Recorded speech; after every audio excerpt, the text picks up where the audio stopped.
Vraie Voix Sud Radio, le grand débat du jour. Un grand débat demain pour ouvrir ce salon de l'agriculture en compagnie d'Emmanuel Macron. Il y a eu une reculade sur l'invitation des soulèvements de la terre. Finalement, ils ne seront pas invités. Est-ce que c'était l'idée de faire diversion, de créer un problème dans le problème? J'appelle pas ça un grand débat, j'appelle ça un monologue, comme d'habitude, comme il nous a fait le coup pour les Gilets jaunes. Si c'est pour faire de la communication, ça sert à rien de faire ces débats. Le président se met en scène, oublie l'intérêt général et oublie qu'il a en face de lui des gens qui sont en situation de survie. L'Élysée donc rétroprédale et admet une erreur sur cette invitation du soulèvement de la terre au débat à organiser demain avec Emmanuel Macron au salon de l'agriculture. Mais le mal est fait. La FNSEA ne veut pas venir. L'exécutif n'a rien compris. N'a rien compris aux problématiques des agriculteurs. Réagit le principal syndicat de la profession, déjà également boycotté par Michel-Édouard Leclerc, qui dénonce lui un coup de communication qui n'est pas à la hauteur de la situation. Alors parlons vrai. Est-ce que l'idée d'inventer les soulèvements de la terre a dynamité le dialogue qui était prévu lors de ce grand débat? Est-ce que pour vous, ce salon de l'agriculture risque de virer à la déroute pour l'exécutif? Est-ce que finalement aujourd'hui Emmanuel Macron n'a plus rien dans sa besace pour parler aux agriculteurs? Agriculture, est-ce le grand débat de trop? Vous dites oui à 94%. Aude attend vos appels au 0826 300 300. Et nous sommes avec Philippe Jougla qui est avec nous, président de la FNSEA Occitanie. Bonsoir, merci d'être avec nous. Avant de revenir à vous, petit tour de table avec Philippe Bilger sur ces rebondissements avant ce débat. Sur les soulèvements de la terre, j'en parlerai tout à l'heure rapidement avec un autre angle, mais je voudrais formuler très vite deux idées qui m'apparaissent pertinentes, quoi contradictoires. D'une part, je n'ai pas le sentiment, et j'espère ne pas vous offenser, que le gouvernement est indifférent à la cause agricole. Je veux dire, il fait des choses, il a déjà mis en œuvre des petites mesures, il les a rendues effectives, mais j'entends bien que pour les choses à long terme, la cause agricole attend avec beaucoup d'impatience, voire d'inquiétude, leur réalisation.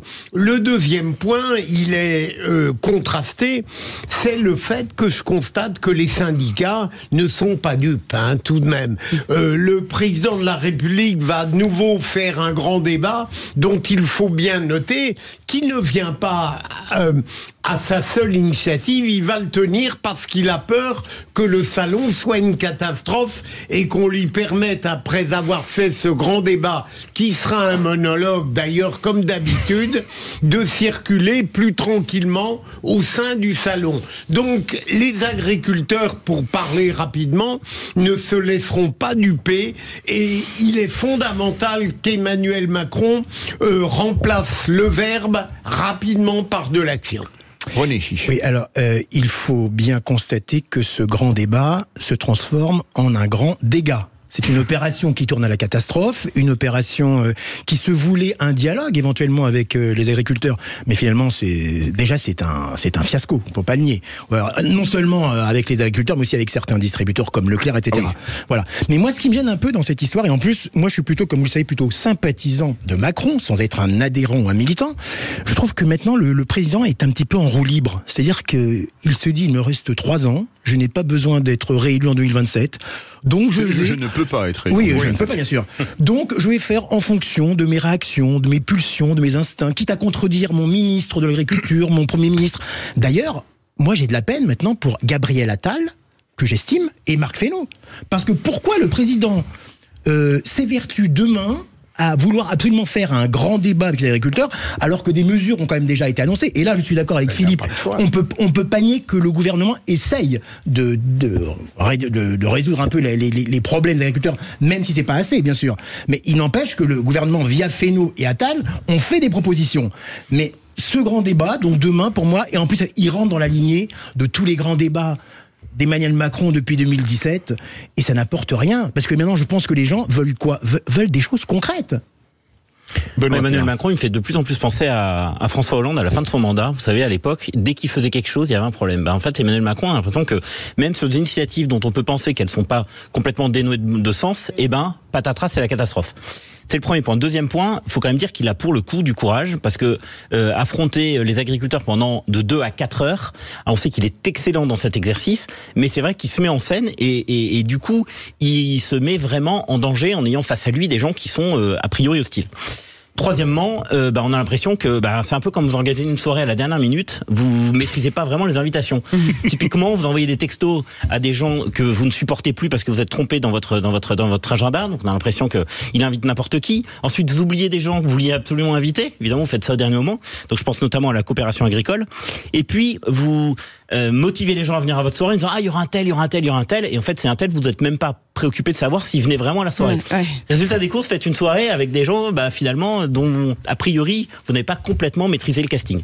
Et quatrièmement, pour se terminer, c'est vrai que les grands débats c'est bien, mais les mesures et l'action, et là je rejoins une fois de plus Philippe Bilger, les Français et surtout les agriculteurs, on va y revenir, ont besoin de mesures concrètes qui vont un peu plus loin que des simples incantations. Philippe Jougla, vous êtes président de la FNSE Occitanie. En écoutant Benoît Perrin, je me suis dit, il y avait un film qui s'appelait Le sens de la fête. Ce salon de l'agriculture, c'est le sens de la défaite pour le chef de l'État, à votre avis?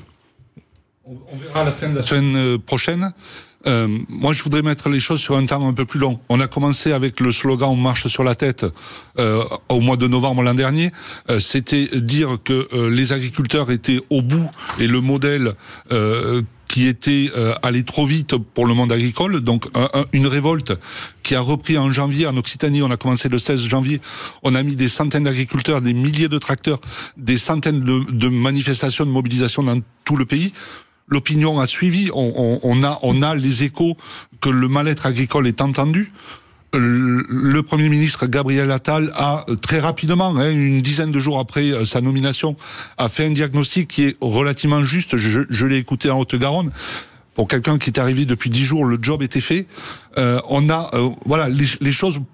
Le dialogue avec l'exécutif nous semblait aller dans le bon sens. Toujours pas assez vite. On est des syndicalistes avec plein de choses qui manquaient, mais on semblait aller dans le bon sens.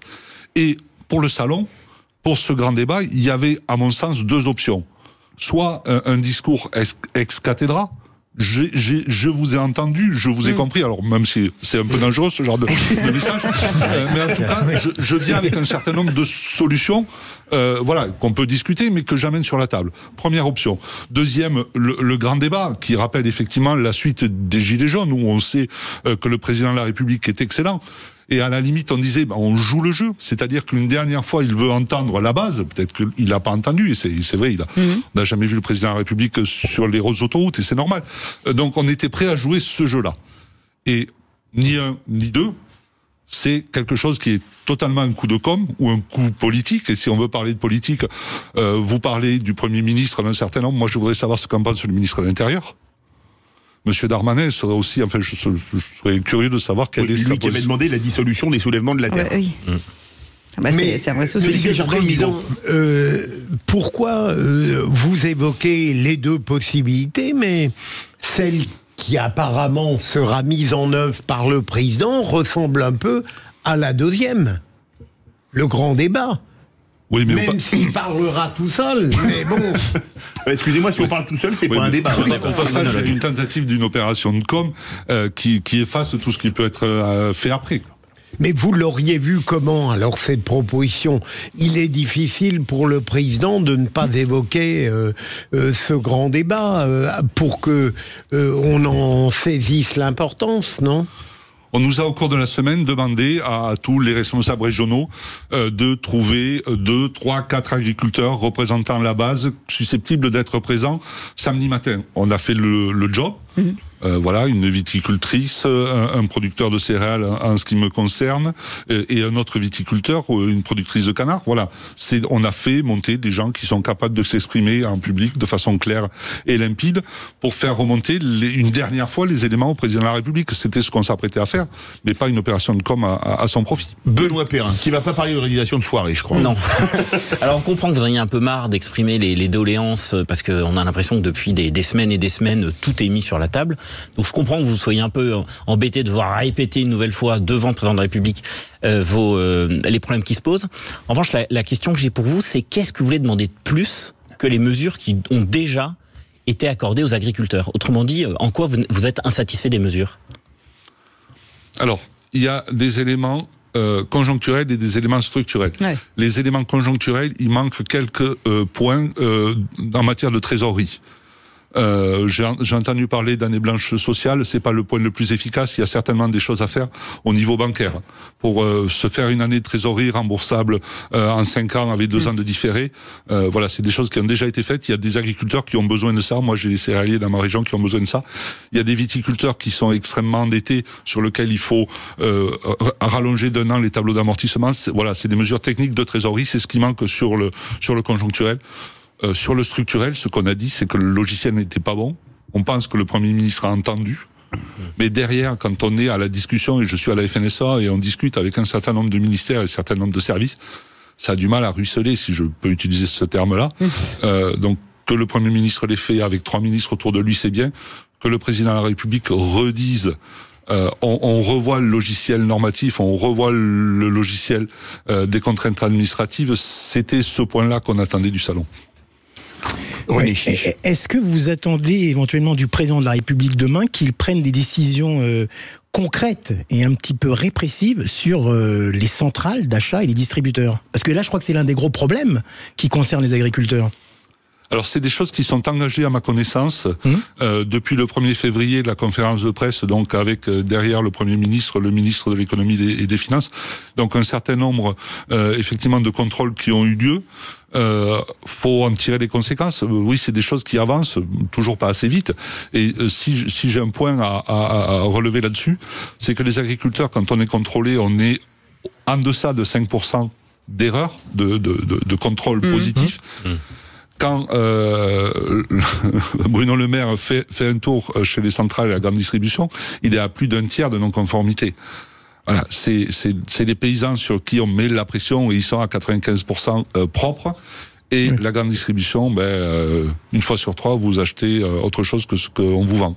Qu'est-ce qui pourrait arrêter tout de suite cette grogne et remettre les choses à plat? C'est quoi? C'est une année blanche aujourd'hui? Parce que ce qui est finalement le plus urgent, c'est de pouvoir se payer et que les agriculteurs puissent vivre de leur travail, au moins pour cette année. Alors, l'année blanche est un des points, mais tous les agriculteurs ne sont pas fragilisés. Pour les agriculteurs fragilisés, cet élément-là, sur les phytos, je sais que c'est un sujet extrêmement sensible, mais la question des zones de non-traitement, on n'y comprend rien. Il y a 5 mètres, il y a 3 mètres, il y a 30 mètres, il y a il n'y a pas les chemins. C'est soviétique, voilà, enfin, un des points qui pourrait montrer, là, on a compris, on fait un moratoire. C'est-à-dire que pour cette année, on vous emmerde pas.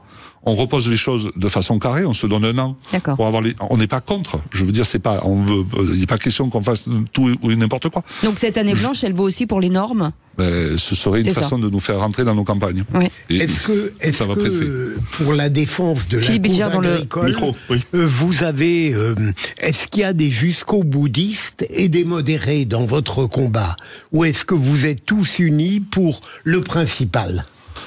Alors nous sommes, je pense, extrêmement majoritaires dans nos orientations. Par contre, la façon d'y arriver est plus ou moins jusqu'au boutiste. Là, effectivement, il y a autant de cas que d'agriculteurs. On n'est pas un mouvement militaire, on est un mouvement où les gens adhèrent, et puis il y a des plus ou moins chauds, des plus ou moins calmes. Je fais partie des calmes. Eh ben, il est chaud, il est au téléphone. Il nous appelle des Pyrénées-Orientales. Rebonsoir Simon. Bonsoir, oui. Allez, on vous écoute pour interpeller notre invité et les vraies voix. Notre invité Philippe Jougla, président de la FNSEA Occitanie, région où vous vivez. Voilà, moi simplement j'ai une chose à dire, une fois de plus, je vois l'œuvre de Machiavel, les gilets jaunes, on a essayé les grands blabla, et ensuite on les a surtout essayé de les accuser de tous les maux de la terre pour les décrédibiliser. Ensuite, il y a la réforme des retraites, on a réussi à se mettre à dos le syndicat principal, et là, sur les agriculteurs, on fait la même chose. Et ensuite, on fait en sorte d'organiser un grand débat, et on fait tout de toute façon pour déjà retourner la responsabilité. Donc je vois pas où on va en venir, quoi. C'est très difficile pour les agriculteurs et je les plains et j'espère que de toute façon ils vont obtenir gain de cause. Est-ce que, c'est la question que pose finalement Simon, est-ce que les annonces gouvernementales sont lisibles pour un syndicat agricole comme la FNSEA, Philippe Jougla? Il en manque un peu. Elles sont complexes, elles sont pas lisibles pour nos adhérents, elles sont pas lisibles pour les agriculteurs, elles sont très difficiles à vendre. Quand on va au fond des choses, oui, il y a des éléments intéressants, mais qui sont extrêmement compliqués à vendre. Et le salon, aujourd'hui, enfin le salon, peu importe ce qui va se passer avec Emmanuel Macron, peut-être en discutant avec Béchu, avec Fesneau, avec ces gens-là, vous pensez qu'il y a un dialogue possible et une avancée possible, voire même avec le Premier ministre ? Oui, de toute façon, enfin pour la FNSEA... On a l'impression qu'il y a une proximité un peu plus importante avec et le ministre de tutelle et Gabriel Attal, qui lui est allé aussi au contact. Je ne sais rien, je ne parle pas au nom de la FNSEA, je suis modestement la région Occitanie, mais dans tous les cas, ce qui fait l'ADN de la FNSEA, c'est notre volonté de toujours discuter, de toujours construire des solutions. Donc on les fera effectivement avec les interlocuteurs qu'on aura. Ce qu'on demande, c'est que si les politiques viennent au salon, et si la majorité vient au salon, c'est avec du concret, avec des annonces, avec des choses à travailler. S'ils viennent pour se montrer, ils seront très certainement mal reçus. En fait, je pense que c'est quelque chose qui est relativement normal. Oui, et je crois que c'est assez clair, en tout cas, dans votre discours. Merci, en tout cas, beaucoup d'avoir été avec nous. Merci Philippe à vous. Jougla, président de la FNSEA Occitanie.